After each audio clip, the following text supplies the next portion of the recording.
siempre se debe caracterizar o parecer o andar unido a la cabeza. Y esta iglesia, que es el cuerpo de Cristo, tiene una cabeza, y qué cabeza también puesta. Y esa única cabeza, porque es un solo Dios. Si un cuerpo tiene más de una cabeza, estaríamos hablando de un fenómeno, ¿cierto? Y nosotros no tenemos sino una sola cabeza. Y esa cabeza se llama Jesucristo. Gloria al Señor Jesús. Pero no vamos a hablar ahora de unicidad ni de otras cosas, sino de a ver si alguien cae en cuenta cuál es, a su modo de ver, la palabra más corta de la Biblia. Bueno, una de las más cortas, porque también hay otras expresiones referentes a Dios. Él, por ejemplo, Él también tiene solamente 2 letras de nuestro alfabeto, pero, hermano, esta palabra tan corta como es la fe, tiene una importancia tan grande, única, como seguramente usted no se imagina. Ahora, pensemos en algo que para cada uno de los que estamos aquí presentes sea muy difícil de lograr. Piense en algo que usted dice, eso no puede ser posible.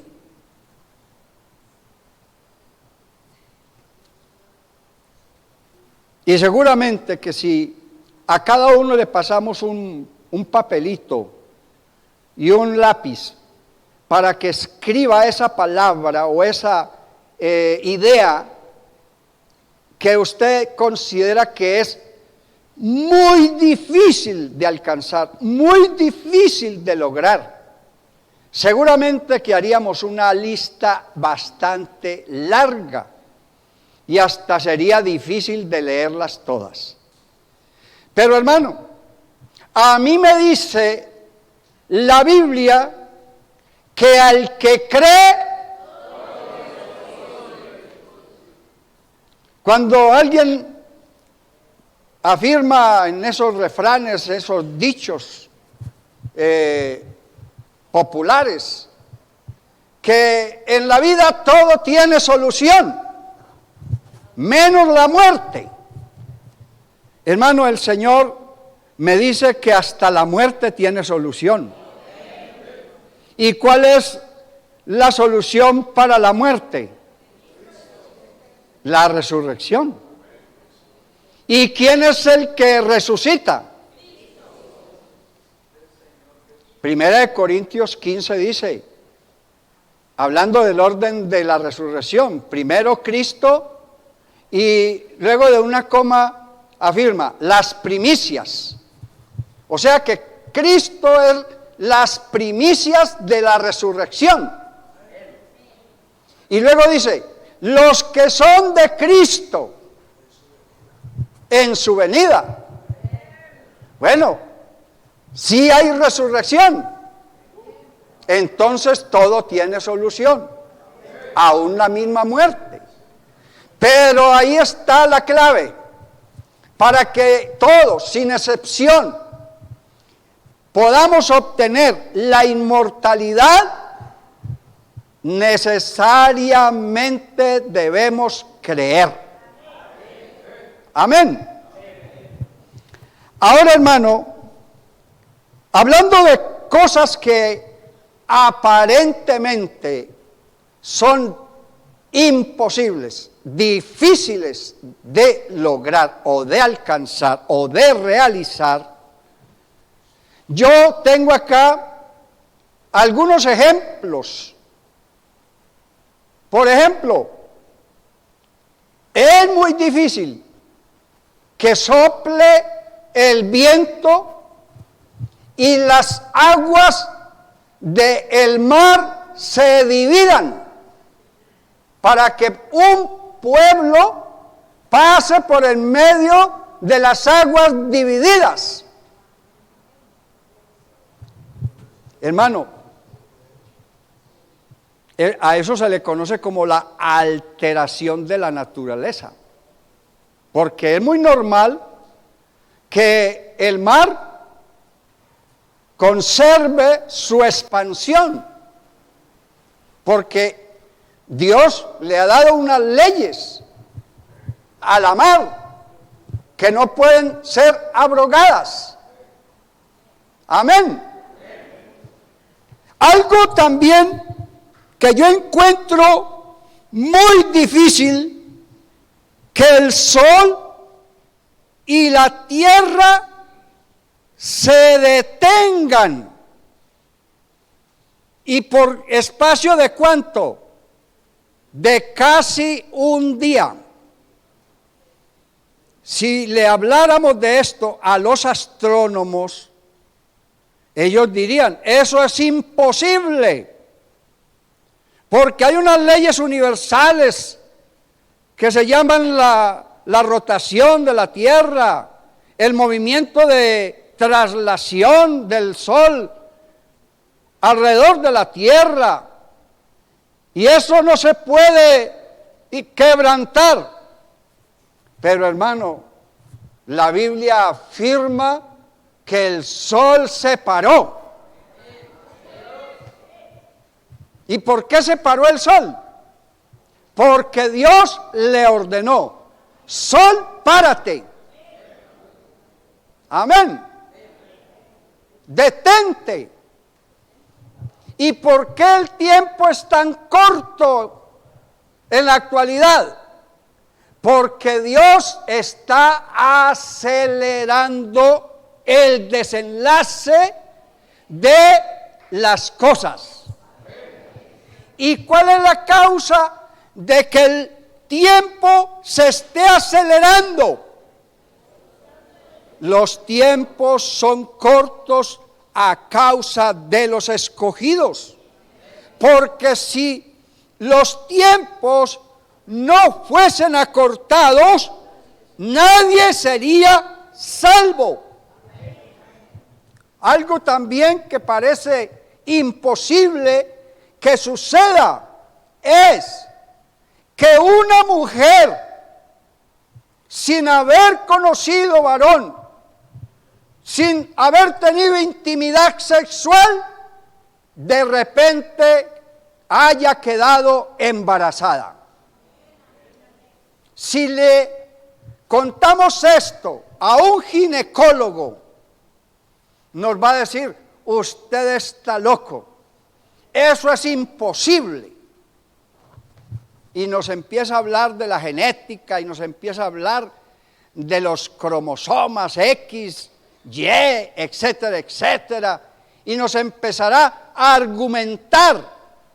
Pero hermano, cuando la mano de Dios está moviéndose, hermano, esto no tiene ninguna explicación científica, porque donde Dios está presente, Dios altera las leyes del universo. En el caso de María y Jesús, el Señor Dios Todopoderoso alteró las leyes de la genética, porque Él, que es el creador y sustentador de todas las cosas, hermano, lo que Él ordene, el universo y la materia le obedecen. Así como cuando Jesús, el creador de la vida, se paró frente a una tumba, frente a un sepulcro de alguien que ya hedía, porque había empezado ya el proceso de putrefacción. 4 días llevaba Lázaro de haber fallecido, y por encima de toda explicación científica, el único que puede alterar la materia se para frente a ese sepulcro y con autoridad dice: Lázaro, ven fuera. Y Lázaro resucita y les dice: desatadle y dejadle ir. A su nombre sea la gloria. Hermano, ¿acaso el que altera las leyes de la genética, de las leyes de la naturaleza, de las leyes de la materia, no nos contestará la necesidad, la petición, y nos ayudará a resolver el problema que tengamos, por muy difícil que éste sea? Alabanzas a su nombre.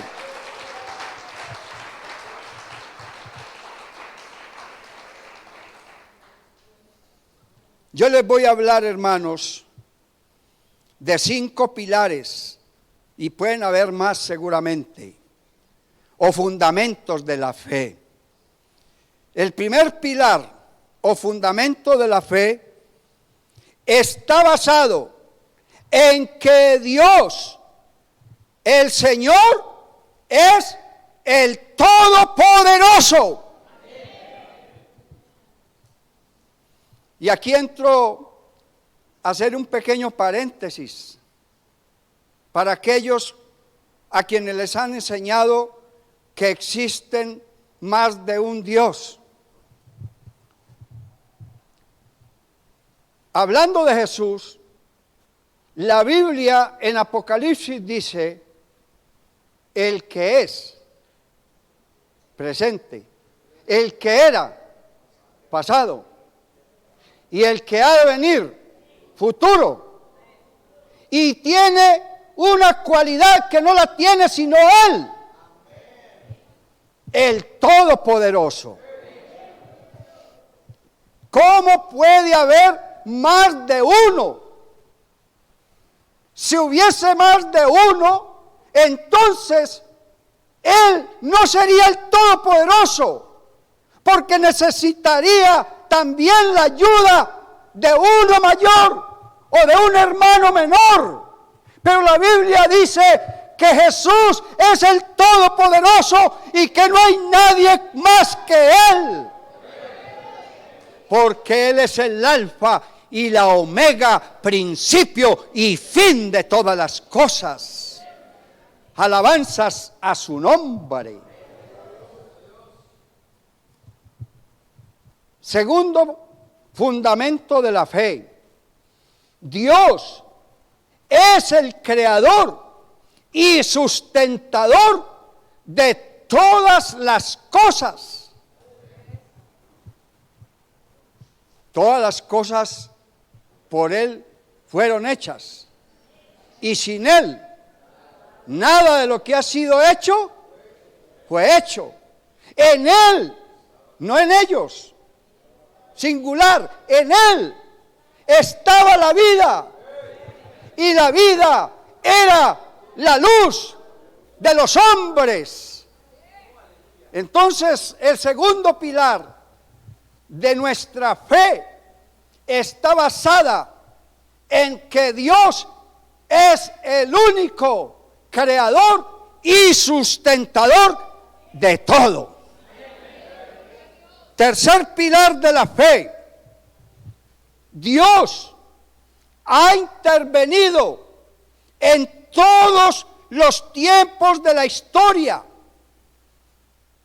en el pasado, en el presente y en el futuro.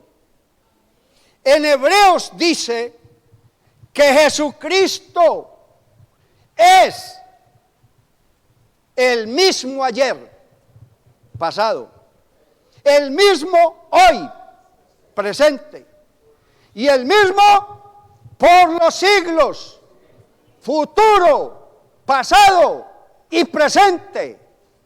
Hermano, ¿cómo no creer en alguien que siempre se ha preocupado por lo que Él ha creado? Porque nunca nos ha dejado solos. No dejó solo a la primera pareja después de haber sido engañados por el tentador. No dejó solo a su pueblo en medio de un desierto plagado de enemigos que querían arrancar de la faz de la tierra a toda costa a ese pueblo, y el Señor lo sustentaba porque el Señor iba con ellos. ¿Cómo no creer en un Dios que nos ha dado tan maravillosos resultados? Porque desde el momento en que tomamos la decisión, hicimos ese compromiso de seguirlo a Él, Él nos ha dado todo, no nos ha faltado nada, y ahora estamos completos en Él. Y nosotros como Pedro,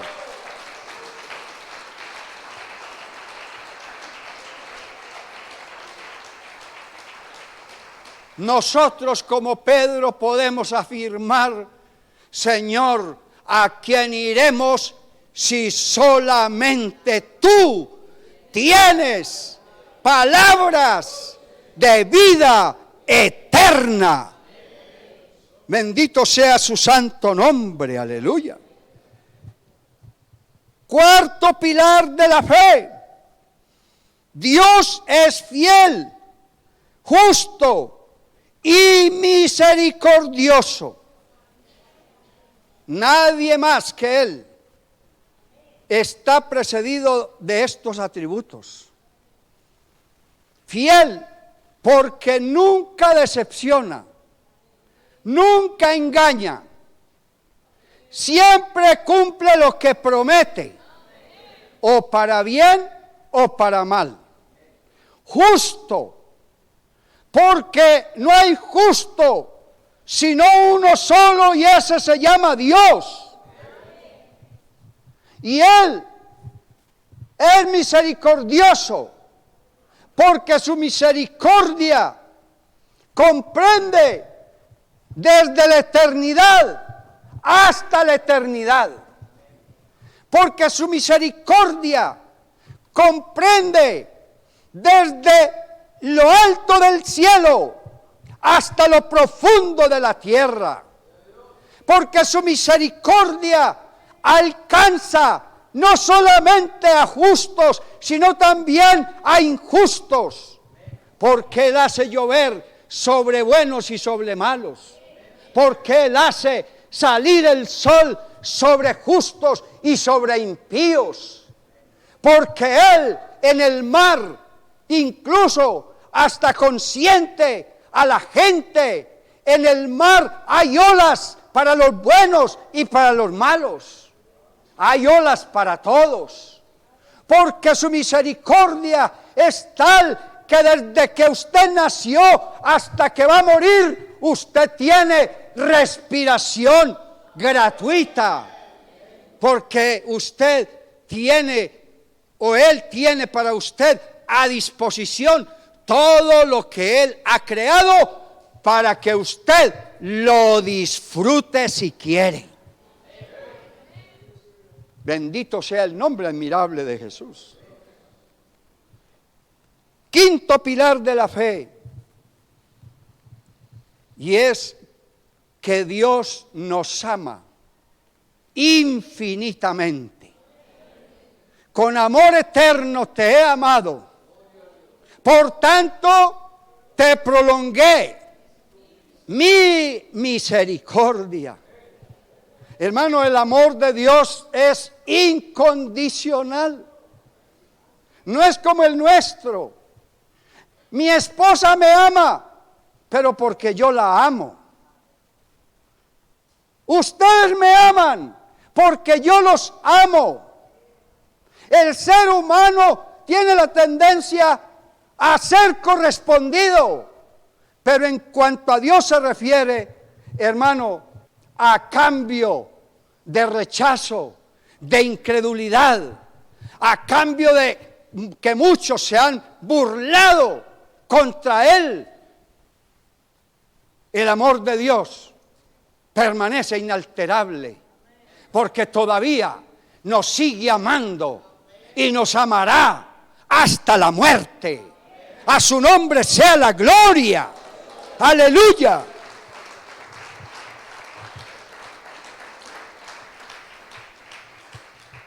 Ahora, hermano, la fe requiere de un direccionamiento divino, porque fuera del contexto de Dios no puede haber fe. O pueden haber diferentes clases de fe, pero distorsionadas, desorientadas. Por eso la gente que todavía no ha tenido una revelación, un encuentro personal con Dios, cree en cualquier cosa que le digan. Por eso la gente se va a consultar a los brujos. Por eso la gente se va a consultar el horóscopo. Por eso la gente se va a buscar los gurús o los gurús para que le expliquen ciertas cosas inexplicables. Por eso la gente cree en cualquier cosa, porque tienen una fe desorientada, porque tienen una fe desubicada, porque no saben realmente hacia dónde o de dónde parte la fe y cuál es el verdadero propósito de la fe. Pero cuando uno viene a Cristo, hermano, se nos caen todos los argumentos. Porque ¿quién se cree con capacidad de argumentar contra Dios?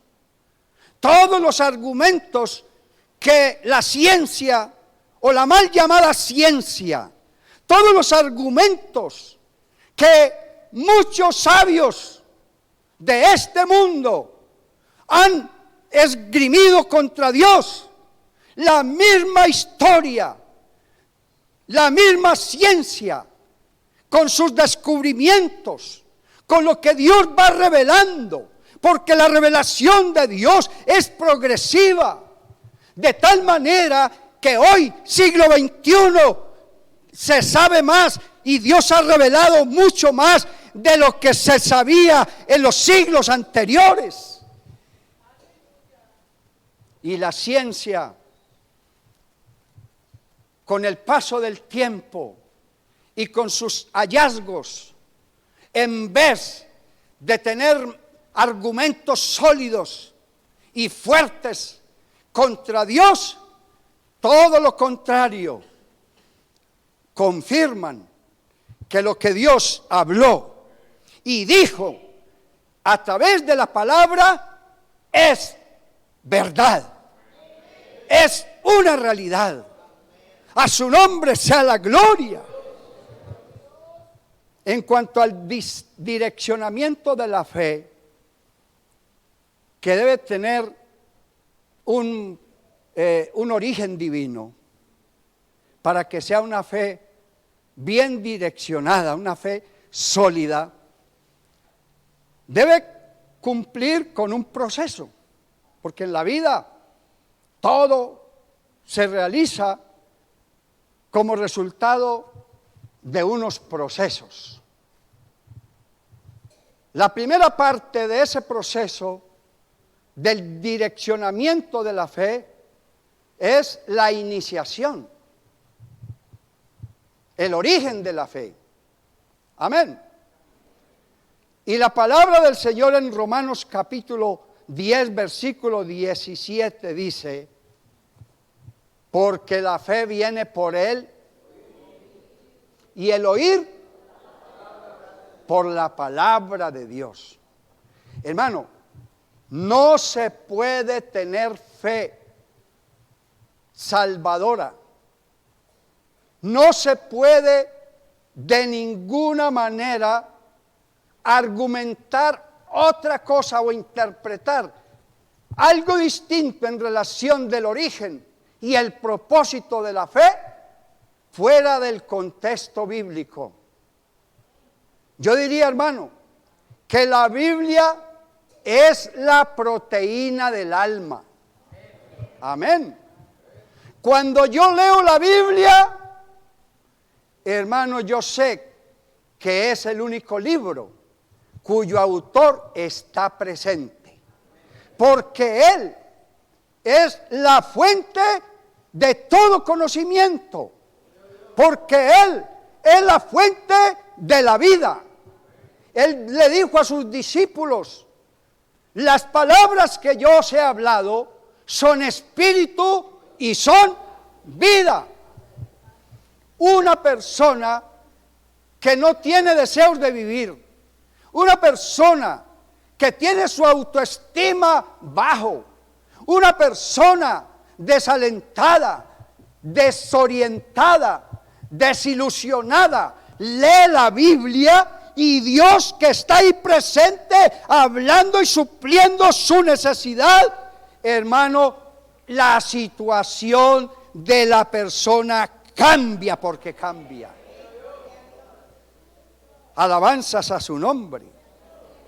Romanos capítulo 15, versículo 13, nos afirma el apóstol Pablo: y el Dios de esperanza os llene de todo gozo y paz. ¿En qué?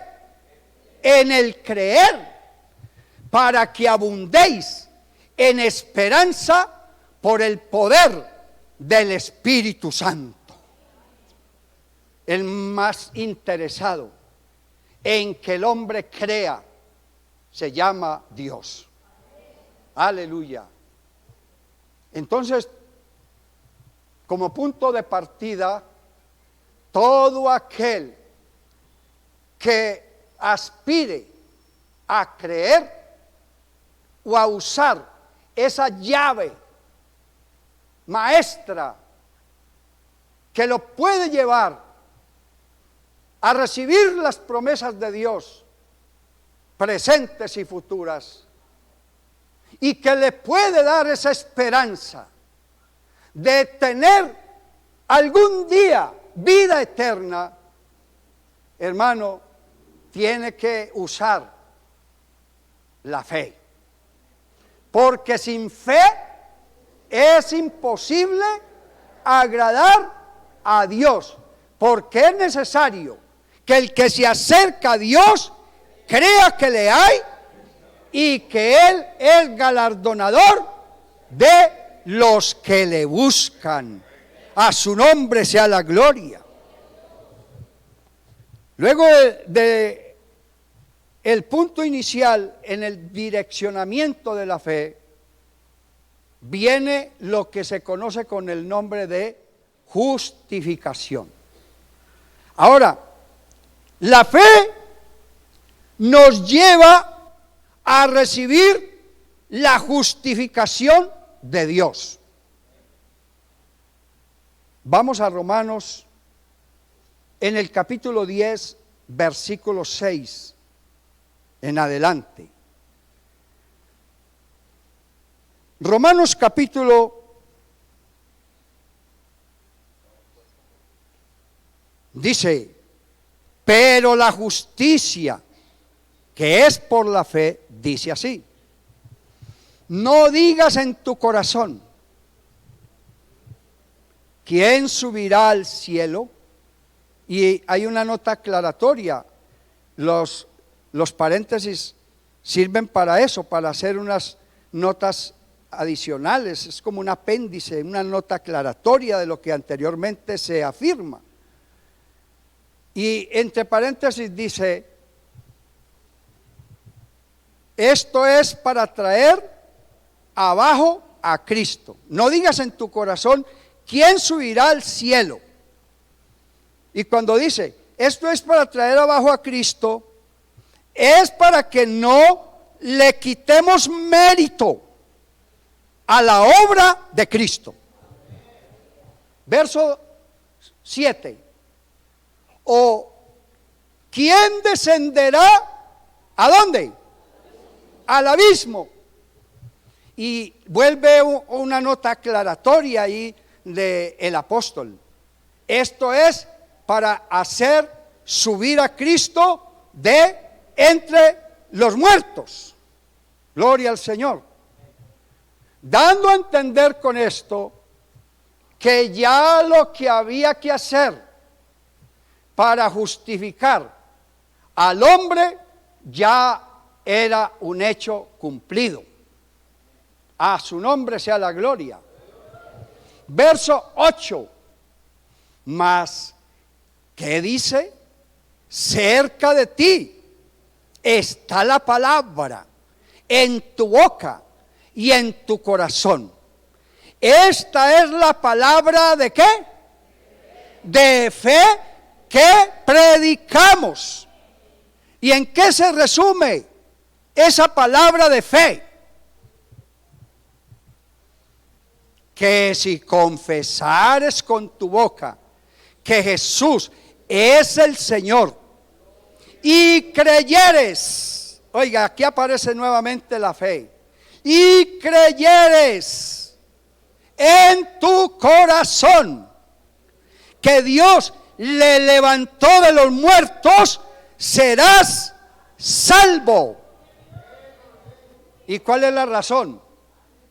Porque con el corazón se cree para justicia, pero con la boca se confiesa para salvación.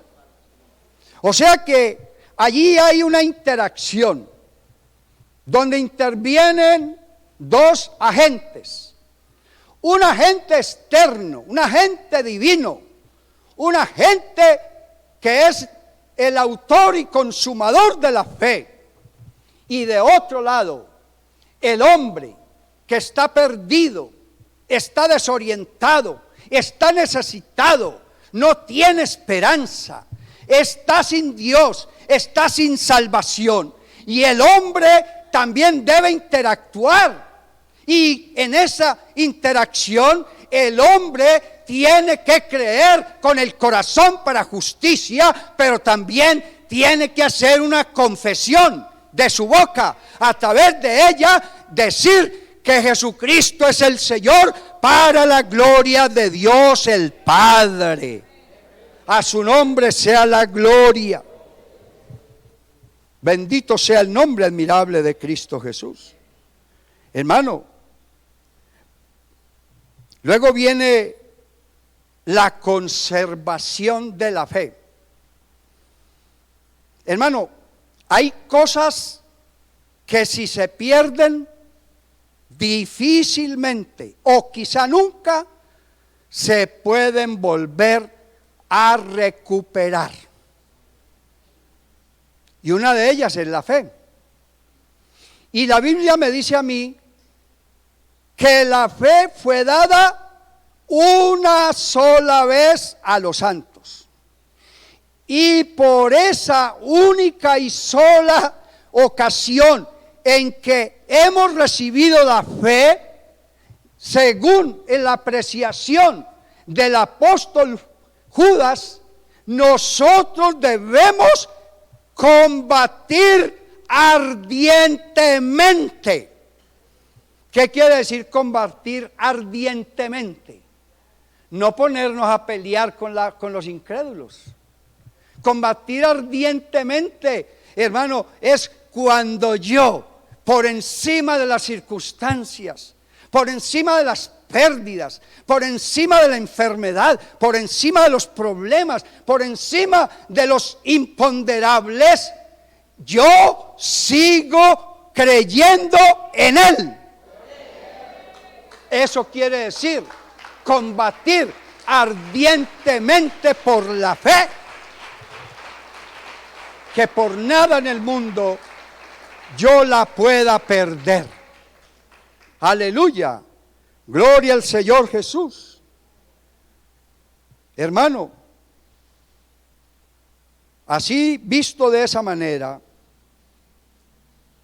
nosotros tenemos que perseverar en la fe ¿Hasta cuándo? Hasta el fin. Mas el que perseverare hasta el fin, este será salvo. Mas el que perseverare hasta el fin, este será salvo. Gloria al Señor Jesús. Hermano,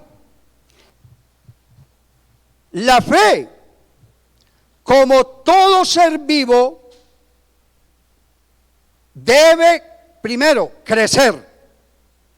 Ustedes recuerdan que después de que Jesús habló a sus discípulos acerca de lo que sucedió antes y después con el rico y Lázaro, que así, en resumen, el rico murió y murió también el pobre. Pero dice que en la otra vida el rico se fue a un lugar de tormento y el pobre, el Señor hace la analogía que luego de la muerte se fue al seno de Abraham.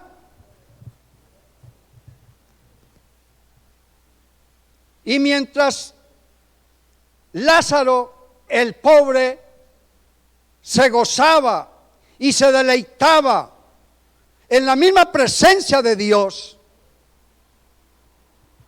el rico estaba en un lugar de tormento, de separación, de soledad, de angustia, de desesperanza.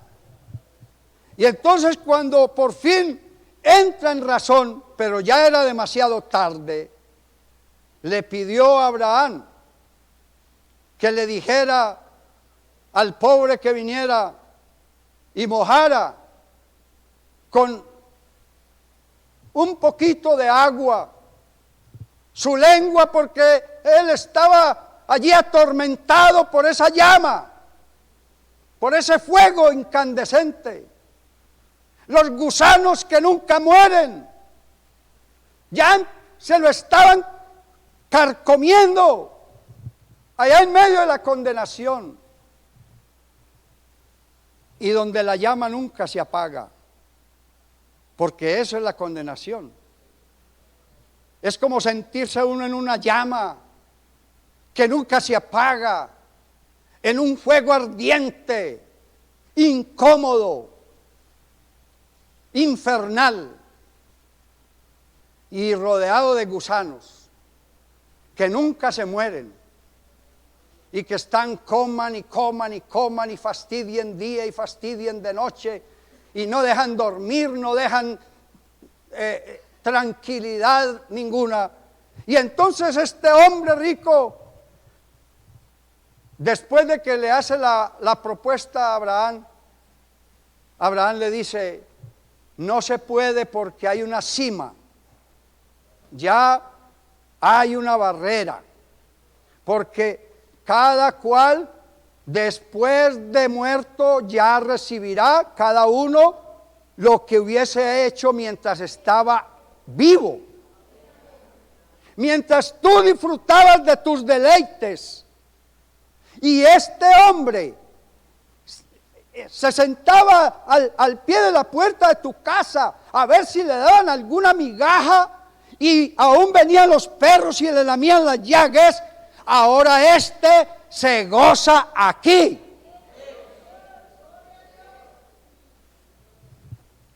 Entonces, viendo que ya no había esperanza, le replica y le dice a Abraham: Señor, yo tengo 5 hermanos. Ahí sí se acordó que tenía 5 hermanos.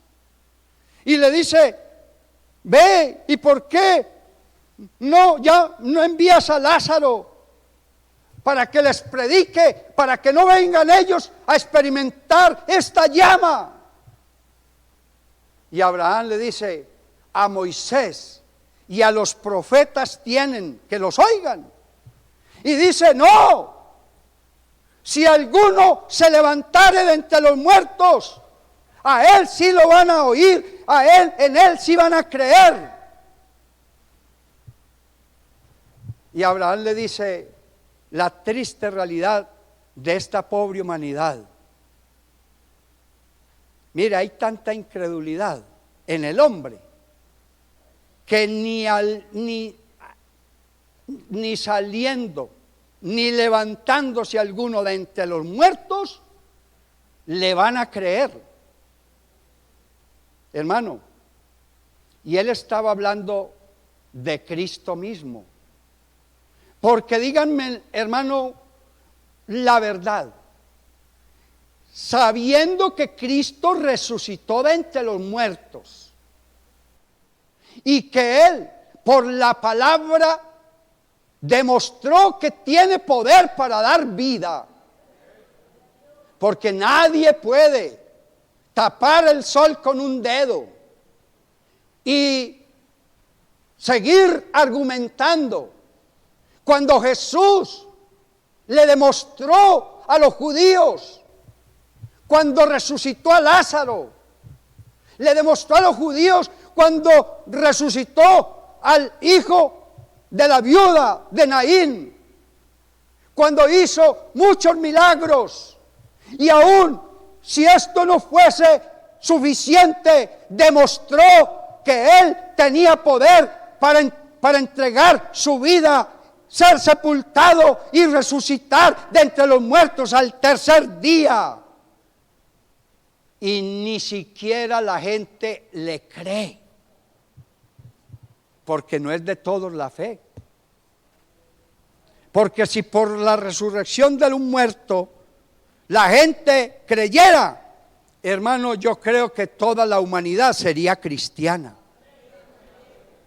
Pero mire que no es de todos la fe. Hay corazones endurecidos, hay conciencias supremamente cauterizadas, hay mentes embotadas, hay gente, hermano, que pareciera que no tuviese remedio. Pero hermano, al que cree todo le es posible. ¿Tú crees? Yo también creo. Dígale al que esté a su lado, ¿tú crees? ¿Tú crees, hermano? ¿Tú crees? ¿Tú crees? Yo también creo. Y si puedes creer, verás la gloria de Dios. A su nombre, gloria.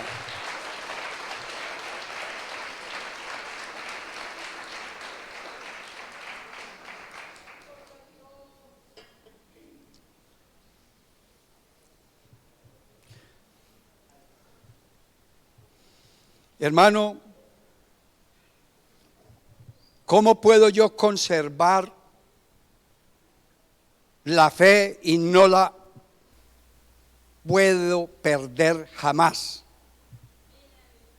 Bueno, cuando mi vida está centrada en Cristo.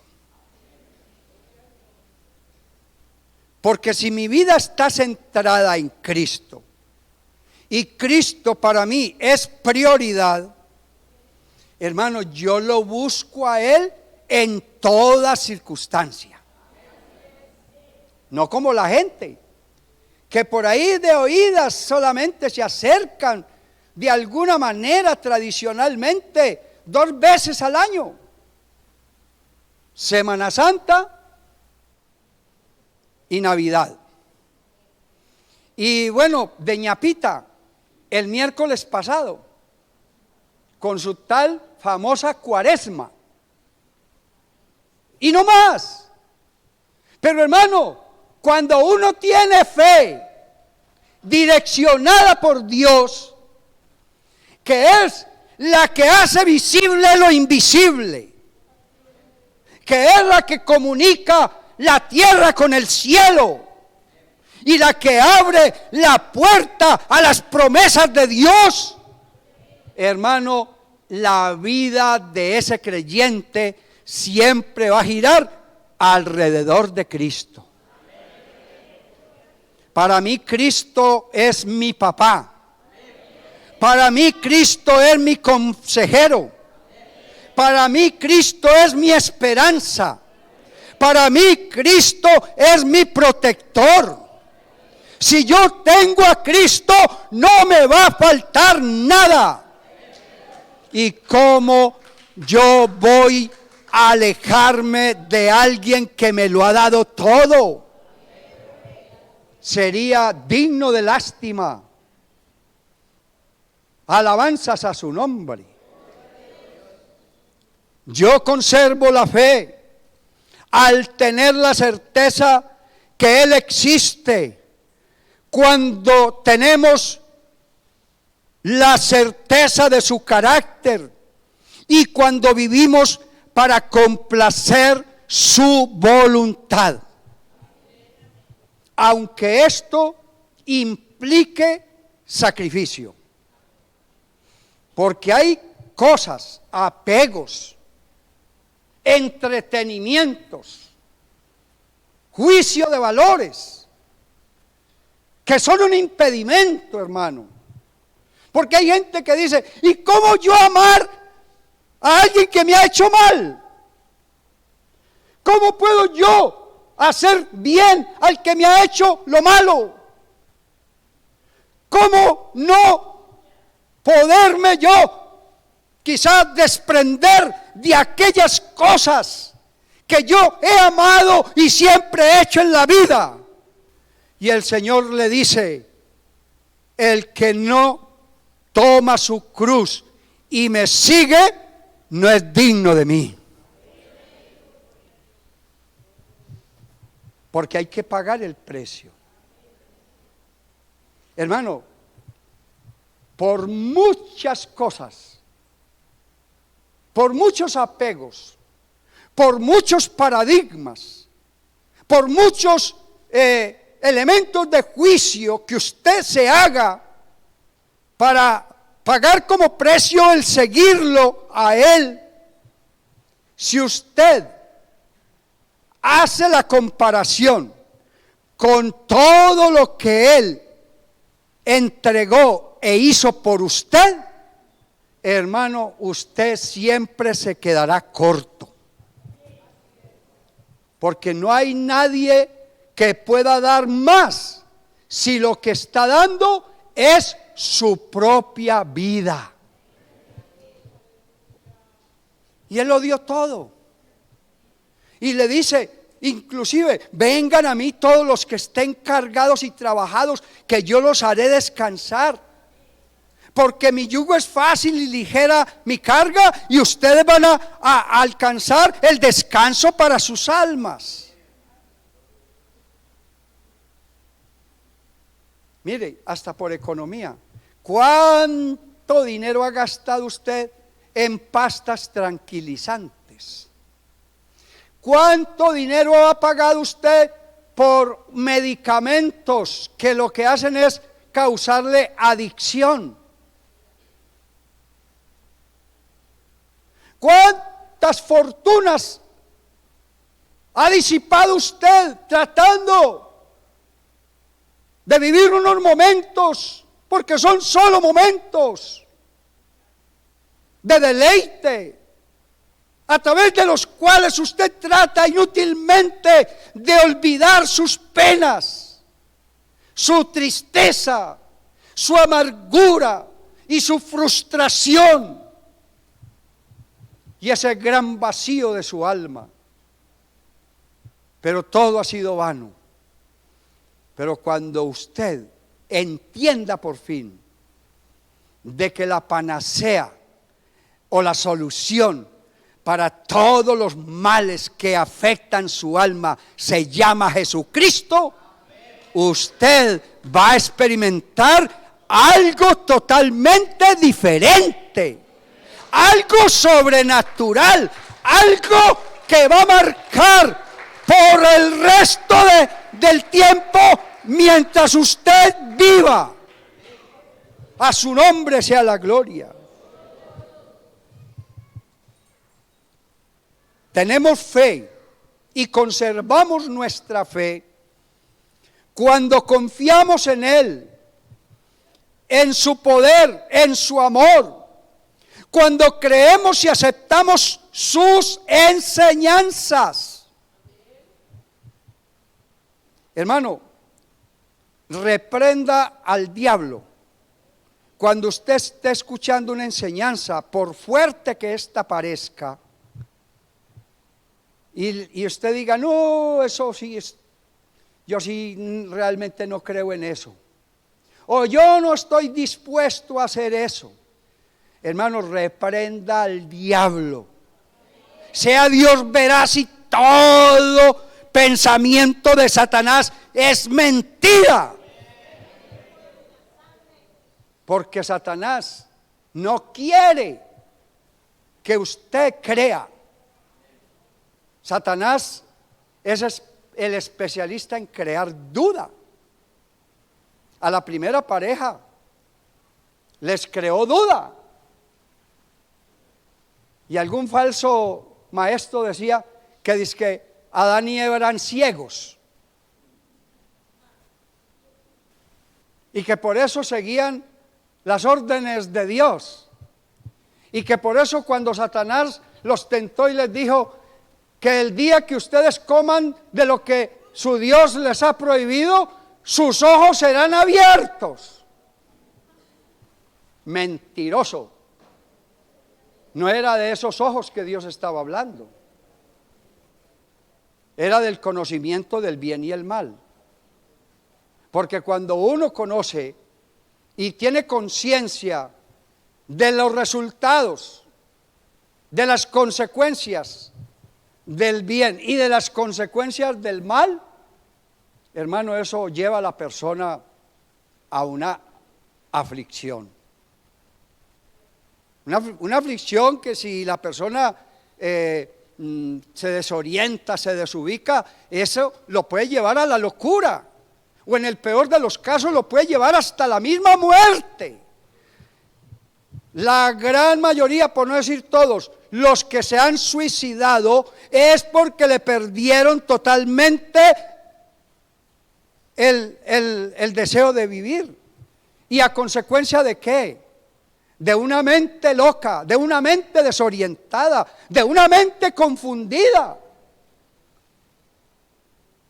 Pero hermano, si esos pensamientos son para muerte, ahora yo tengo una buena noticia, que la palabra de Dios y la fe son para vida y para vida eterna. Son pensamientos de bien y no de mal.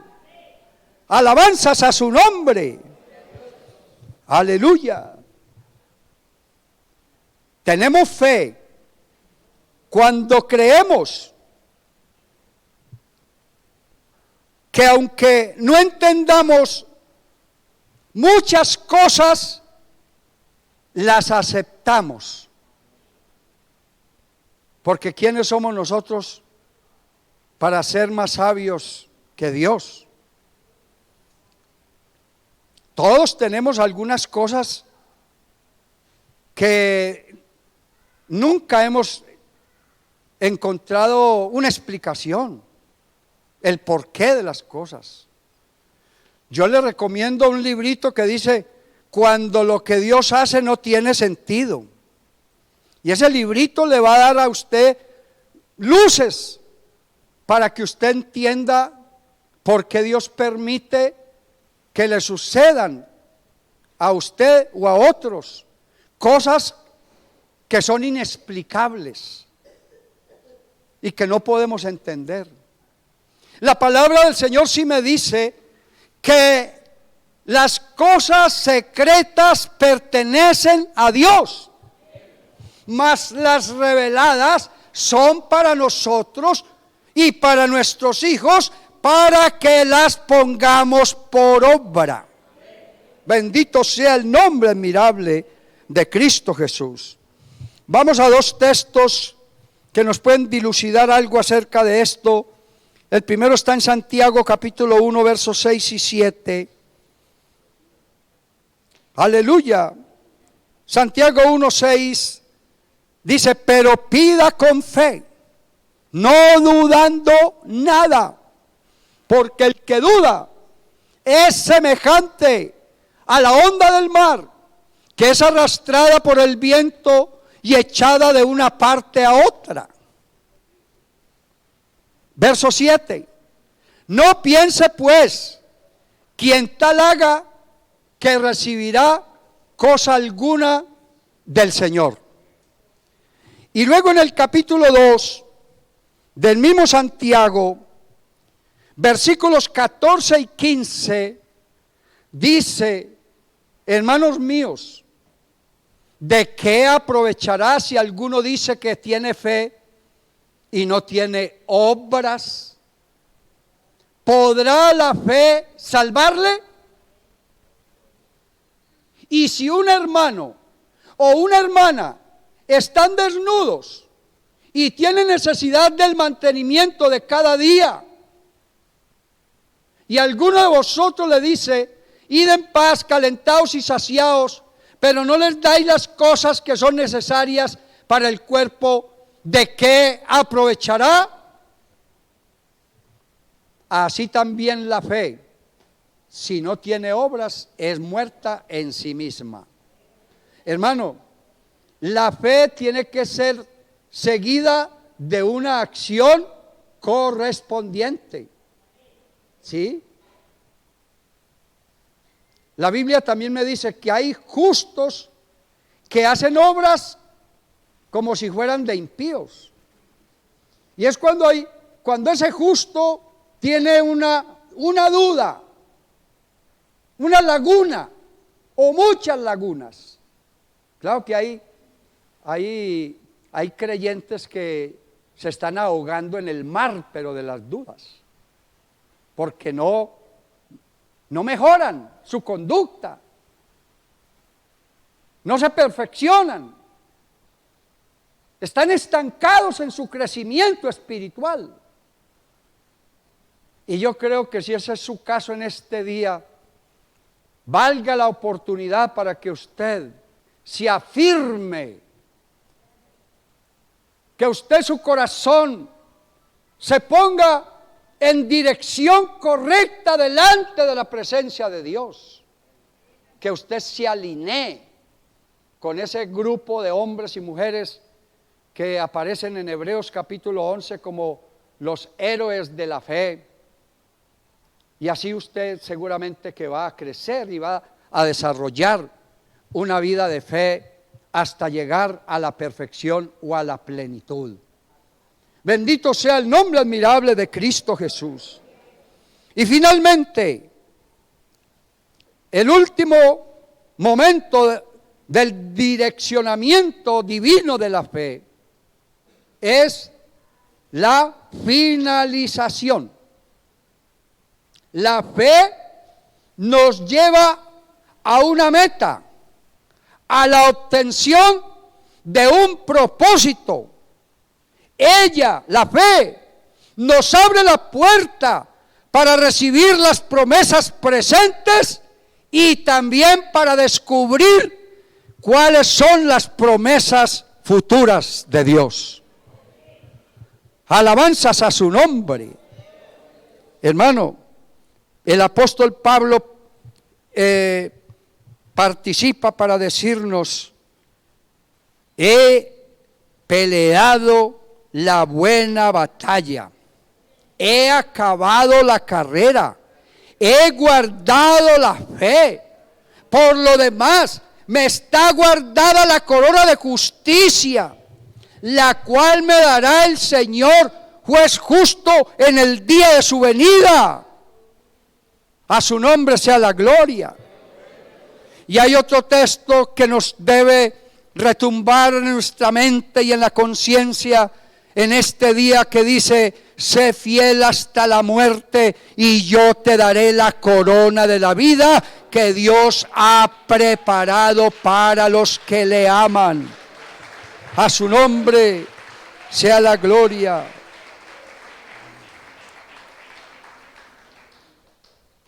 Hermano, la fe definitivamente es la columna vertebral para el cristiano que va a obtener las promesas de Dios.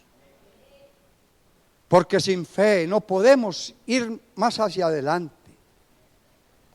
Porque sin fe nos estancamos. Hermano, hay gente que, y le pruebo que hay gente que no tiene fe. Porque cuando se enferma, siempre busca a otro que ore por él. Y no es que yo esté zafando mi responsabilidad de orar por los enfermos. Pero hermano, el mismo Dios que me oye a mí, lo puede escuchar a usted. Hermano, venga rápido porque es que en la casa tengo a alguien endemoniado. Hermano, ¿cuántos años de bautizado tienes? Uy, como 30 años. Hermano, ¿acaso dice la palabra del Señor? Y estas señales seguirán a los que creen, en mi nombre echarán fuera demonios. Entonces usted tiene la autoridad de Dios para orar y reprender ese demonio. Usted no tiene que estar despertando a nadie en la madrugada para que ore, porque usted también tiene el mismo Dios. El problema es cuando no tenemos fe.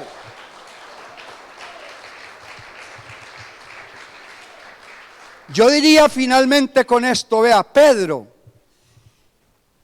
fue muy bobo, y perdónenme en esta expresión, teniendo la gran oportunidad de su vida, hermano. ¿Ah?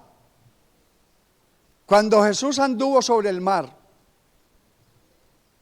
¿qué dice la Biblia? Que Pedro también empezó a andar sobre la mar. ¿Y por qué empezó a andar sobre la mar? No por voluntad propia, fue por voluntad de Cristo, porque Jesús lo llamó, ¿cierto? Jesús le dijo a Pedro, ven, ven, ven. Y Pedro empezó a andar sobre la superficie de la mar. Hermano, teniendo a Jesús ahí, que es el que puede alterar la naturaleza, habiendo visto con sus propios ojos que Jesús resucitaba muertos, que Jesús sanaba enfermos, que Jesús multiplicaba, que Jesús reprendía, que Jesús hacía de todo lo que él quería, hermano, y él muy tonto duda, teniéndolo ahí. Y la duda, ¿qué lo llevó a hundirse? Hermano, perdió la gran oportunidad de su vida de demostrar que él también podía andar sobre la superficie del mar, porque Jesús estaba con él. Pero muy a pesar de ello, el Señor, que conoce el corazón de Pedro, él dijo, bueno, aquí hay un gran potencial, porque a lo menos él se atrevió, porque una cosa es empezar a caminar, y la Biblia dice que él empezó a caminar, o sea que él sí caminó, pero no llegó a su destino donde estaba Jesús, pero empezó. Y no sé cuántos pasos pudo dar, lo cierto es que anduvo sobre la superficie del mar.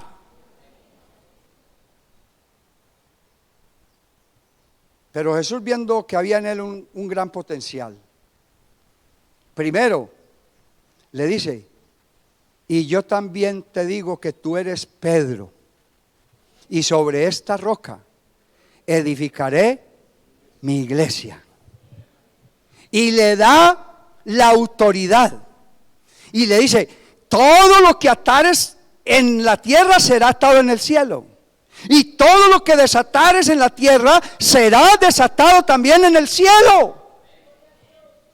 Y el que perdió esa gran oportunidad de caminar por sobre las olas del mar, hermano, está luego en el aposento alto lleno con el Espíritu Santo y de autoridad de Dios, diciéndole a esas 3.120 personas: arrepentíos y bautícese cada uno de vosotros en el nombre del Señor Jesucristo para el perdón de los pecados y recibiréis el don del Espíritu Santo. Y Él abre la puerta de la gracia para que tanto judíos como gentiles puedan entrar a ser parte de este selecto grupo de hombres y mujeres redimidas por la sangre de Cristo, que nos espera si finalizamos en fe nuestra carrera que tenemos por delante, y muy pronto estaremos para siempre con Él por toda la eternidad. ¿Por qué no se coloca sobre su pie, hermano? Y le da las gracias a Dios. Si hay alguien que esté dispuesto en esta mañana a dar ese primer paso de fe. Hay un cántico que de pronto yo no lo puedo interpretar bien porque, hermano, no tengo buen oído, pero ese cántico dice: un paso más de fe, un paso más de fe, un paso más de fe, un paso más de fe. Adelante, hermano, adelante, hermana, que allá en el cielo nos espera un galardón. Adelante, hermano, adelante, hermana, que allá en el cielo nos espera un galardón. Un paso más de fe, un paso más de fe, un paso más de fe, un paso más de fe. Adelante, hermano, adelante, hermana, que allá en el cielo nos espera un galardón. Adelante, hermano, adelante, hermana, que allá en el cielo nos espera un galardón. ¡Aleluya! Tenemos tiempito, hermano. Cantemos el coro que iban a cantar ustedes también.